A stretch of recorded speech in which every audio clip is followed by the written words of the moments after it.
नमस्ते, हाय, हेलो, कैसे हैं आप सब। चलिए कहानी शुरू करते हैं। जहाँ इंद्राणी अपने भाई के साथ बातें कर रही होती है एक पेड़ पे बैठकर, और वो सोच रही होती है कि कुछ चीज़ें हमारे हाथ में नहीं होती हैं और कुछ चीज़ें हमारे सोच से भी परे होती हैं।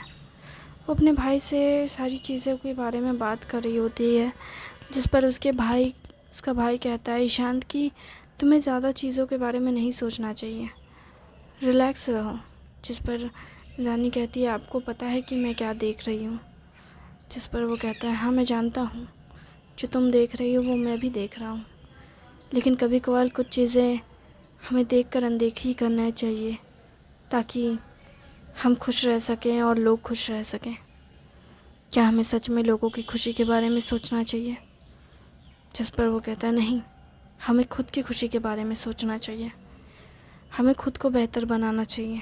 अगर हम कुछ देख रहे हैं, सुन रहे हैं, जान रहे हैं, तो इसका ये मतलब नहीं कि वो हमारे लिए है या दूसरों के लिए है। हमें बस उसे जाने देना चाहिए ताकि हम सुकून से जी सकें। और रही बात गांव में जो बदलाव आ रहे हैं, वो बदलाव आते रहेंगे। प्रकृति और पूरी दुनिया का ही ये नियम है। जो बदलाव के साथ चलता है वो ज़िंदगी में आगे बढ़ता है, और जो बदलाव को अपना नहीं पाता वो पीछे रह जाता है। जैसे न्यूज़पेपर की जगह अब लोग टीवी पे न्यूज़ सुनते हैं। अब बहुत सारे लोग टीवी पे न्यूज़ की जगह फ़ोन में न्यूज़ सुनते हैं। तो बदलाव तो आते गया है, और बदलाव के साथ लोग भी बदल रहे हैं और लोगों के जीवन जीने के तरीके भी बदल रहे हैं। पहले लोग घर में मिट्टी के चूल्हे में खाना बनाते थे, अब गैस पे खाना बनाते हैं। उसके बाद अभी कुछ लोग इंडक्शन में भी इस्तेमाल कर रहे हैं। तो समय के साथ परिवर्तन होना चाहिए, और परिवर्तन को अपनाना ज़रूरी होता है। अगर तुम इसे अपना नहीं पाओगी तो ज़िंदगी में कैसे खुश रहोगी? मैं परिवर्तन के ख़िलाफ़ नहीं हूँ भैया। मैं तो चाहती हूँ कि गांव में डेवलपमेंट हो, लोग अच्छी ज़िंदगी जिएं। लेकिन क्या हर चीज़ बदलते वक्त के साथ बदल देना सही होता है? क्या हर चीज़ बदलना ज़रूरी होता है? मुझे समझ नहीं आता। कई बार मुझे लगता है कि कुछ चीज़ें ना बदलती तो अच्छा होता, क्योंकि कुछ चीज़ें जो बदल गई है वो इतनी बदल गई है कि उसके बदलाव से डर लगता है, क्योंकि वो और बदलने लगी तो शायद इंसानों की ज़िंदगी का मतलब ही ख़त्म हो जाएगा। भगवान ने इंसानों को ज़िंदगी दी ताकि वो इस प्रकृति की हिफाजत कर सकें, प्रकृति के हर जीव की देख रेख कर सकें, उनके बनाए इस दुनिया को अच्छे से रख सकें। लेकिन लोगों ने बदलाव के चक्कर में इतना बदलाव लेकर आ गए कि आज के समय में ये प्रकृति खतरे में है, और इस इंसानों के बदलाव के चक्कर में बहुत सारे जीव मर रहे हैं। बहुत सारे जीवों का नामो निशान तक मिट चुका है, और ये सिर्फ इंसानों की गलती है। गलती सबकी है, किसी एक की तो नहीं हो सकती, मैं जानती हूँ। लेकिन क्या हमारी गलती के लिए दूसरों को ब्लेम ना करके खुद को एक बेहतर इंसान बनाने के बारे में नहीं सोच सकते? हाँ, लेकिन सब इंसान को एक साथ मिलकर काम करना होगा इसके लिए। जैसे अभी हमारे गांव में सब मिल कर के हर चीज़ कर रहे हैं। जैसे तुमने जितने आइडियाज़ दिए, उस आइडियाज़ के ऊपर लोगों ने काम किए। खुद देखो ना कि हमारे गांव में सब लोगों ने इतना बड़ा मेला बैठा, भंडारे ऐसा हुआ, सब ने खाना खाया, मिलजुल कर सब ने काम किया, और जो पत्ते थे उसे मिट्टी में दफनाया गया ताकि वो सड़े, और उसी के ऊपर फिर पेड़ लगाया गया। हाँ भैया, मैं से जानती हूँ आप जो कह रहे हैं वो सब सही है, लेकिन फिर भी मुझे कुछ चीज़ें सही नहीं लग रही है। मैं समझ सकता हूँ तुम्हें जो चीज़ें सही नहीं लग रही है उसके लेकर, पर अब इस बारे में ज़्यादा सोचो मत। चलो, हमें बहुत सारे काम करने हैं। हमें हॉस्पिटल के ऊपर काम करना है, एजुकेशन के ऊपर वर्क करना है, अपने गांव को और बेहतर बनाने के लिए लोगों को और अच्छे से सिखाना है, ताकि लोग एक बेहतर दुनिया को एक्सपीरियंस कर सके। और साथ में हमें अपने आसपास के गांव के लोगों के साथ भी मेल जोल बढ़ाना है, ताकि हमारा बिज़नेस भी बढ़े। वैसे बिज़नेस ऑनलाइन पे भी शिफ्ट किया जा सकता है। क्या तुम डिजिटली वर्क करने की बात कर रही हो? हाँ, ऑनलाइन भी कर सकते हैं, पर ऑनलाइन के बारे में ज़्यादा लोग जानते नहीं हैं और उस पे वर्क करना सभी के बस की बात नहीं। और अगर सभी वर्क करना चाहेंगे भी तो उन्हें किसी को हायर करना पड़ेगा, और ये इतना आसान नहीं है।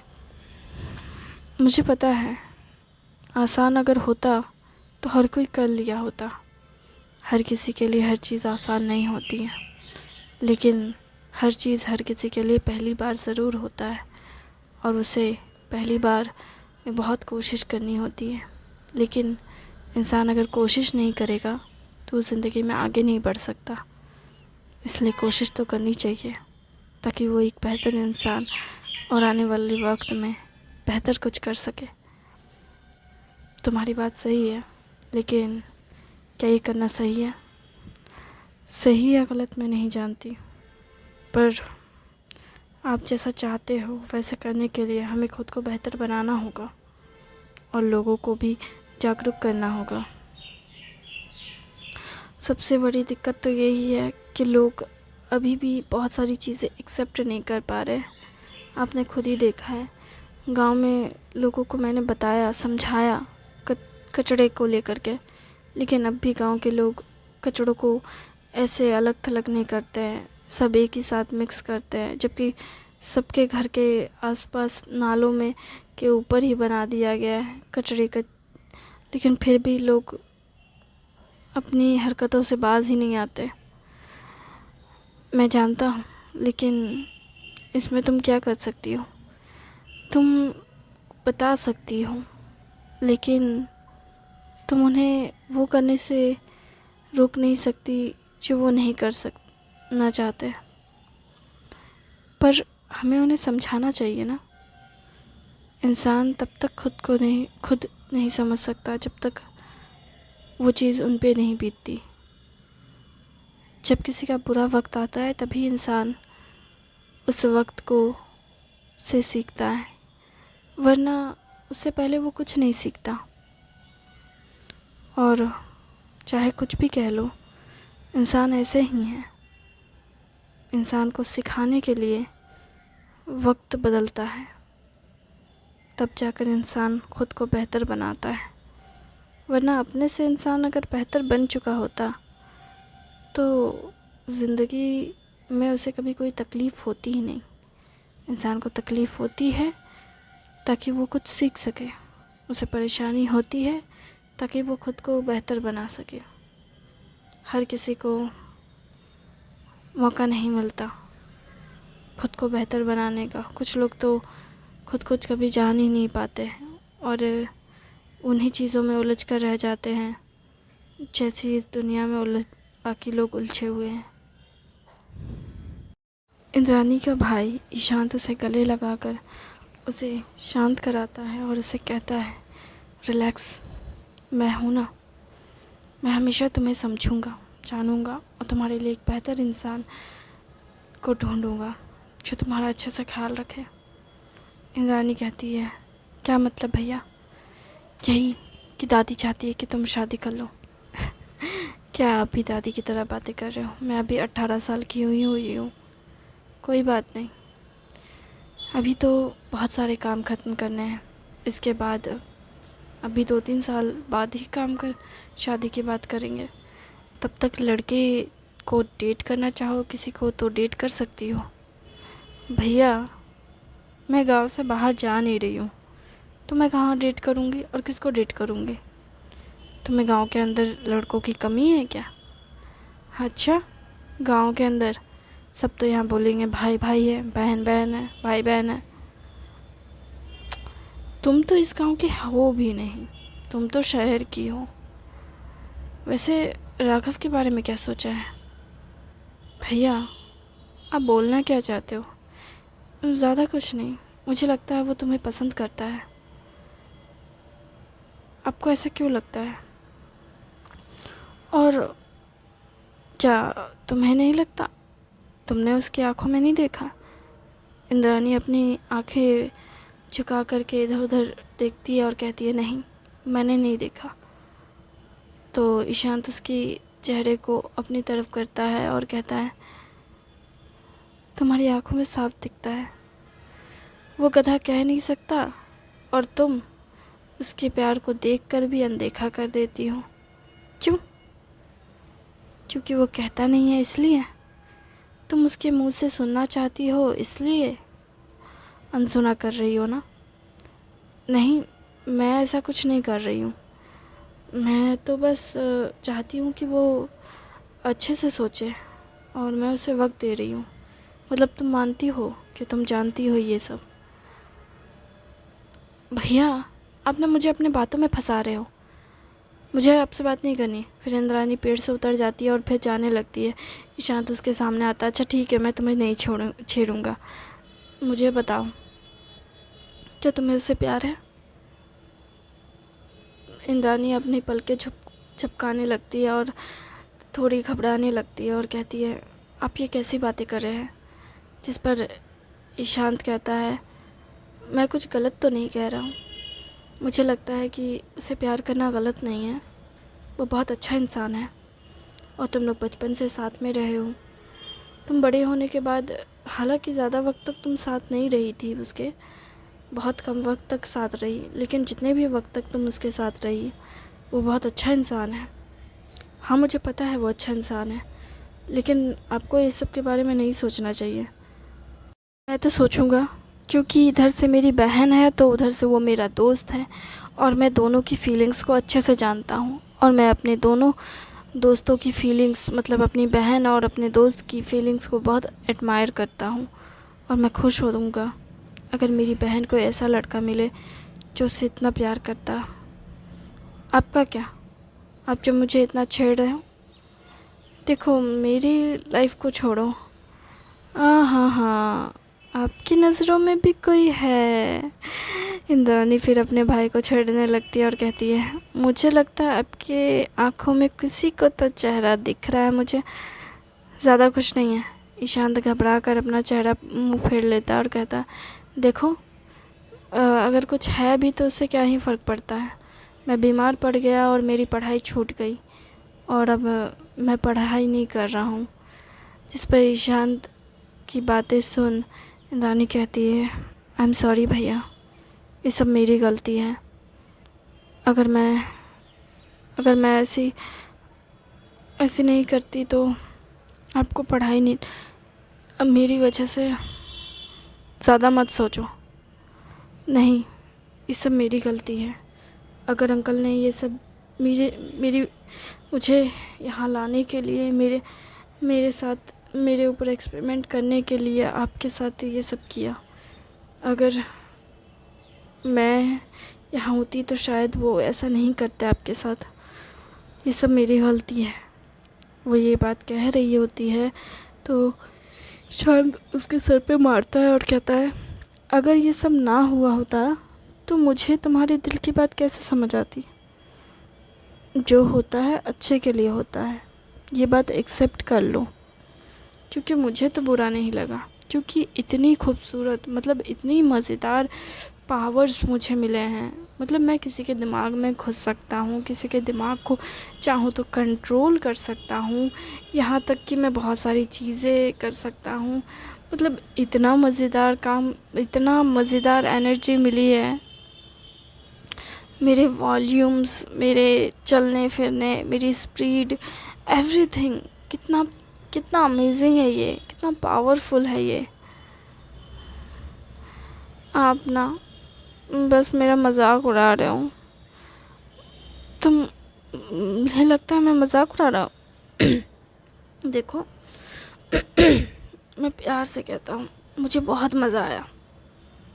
देखना चाहती हो? वो बहुत स्पीडली पेड़ पर चढ़ते हैं और फिर पेड़ से उतरते हैं और कहते हैं देखो ये लो अमरुद। और जैसे ये अमरुद मैं इतने आराम से तोड़ पाता हूँ, वैसे क्या मैं पहले तोड़ पाता था? मैं पेड़ पे भी नहीं चढ़ता था बचपन से, तुम्हें तो पता ही है कितना डरता था मैं। अभी इस ताकत की वजह से मुझे डर नहीं लगता, क्योंकि मुझे पता है अगर मैं गिरने भी वाला हूँगा तो भी मैं बहुत अमेजिंग तरीके से लैंड करूँगा ज़मीन पे, और मुझे चोट नहीं लगेगी। मैं सब जानता हूँ। मतलब इतना अमेजिंग चीज़, इतना अमेजिंग पावर किसी को एक्सपीरियंस करने को मिलता है क्या? मुझे मिला है, तो मैं क्यों ना इसे एंजॉय करूँ। हाँ, मेरी पढ़ाई छूट गई है तो क्या हो गया, 3 साल का कोर्स मैं 3 दिन में ख़त्म कर दूँगा। तुम्हें नहीं लगता? तुम तो आराम से ये सब कर सकती थी। मुझे याद है कैसे तुम स्कूल में आई थी और तुमने सबकी किताबें पढ़ ली थी। और सब हैरान हो गए थे कि कोई लड़की इतने कम टाइम में इतनी सारी किताबें कैसे पढ़ सकती है। सब कितने घबरा गए थे, सोचते थे तुम कोई मैजिशियन हो क्या। जिस पर वो कहती है हाँ हाँ ये बात तो सही है। तो सभी लोग कहते थे, चैप्टर वाइज मुझसे क्वेश्चन करते थे, बोलते थे बताओ इस पेज नंबर पे कौन सा पढ़ाई क्या लिखा हुआ है। हाँ, पूरा स्कूल जैसे एकदम कंफ्यूज था, और सब तुमसे आके चैप्टर वाइज पूछते थे, पेज नंबर वाइज पूछते थे, लाइन के बीच में से पूछते थे किस लाइन के बाद क्या आया बताओ तो। यहाँ तक कि तुमसे अजीब अजीब क्वेश्चन पूछते थे। मैं हैरान था, यार गजब के लोग हैं। तो कोई जीनियस बंदा दिखा नहीं कि उसके पीछे लग गए। तो आप भी अब जीनियस बन गए हो तो जा कर के अपने कॉलेज में शो ऑफ कीजिए। अभी कैसे कर सकता हूँ? क्यों नहीं कर सकते आप? गांव में इतना सारा काम है, अभी कैसे जा सकता हूँ? और तुम अकेली पड़ जाओगी। जिस पर फिर ईशांत उसकी आंखों में देखता है और कहता है हाँ हाँ तुमने सही कहा, मैं गाँव शहर चला जाता हूँ अपनी पढ़ाई कंप्लीट करने के लिए। तुम यहाँ राघव के साथ मज़े करना।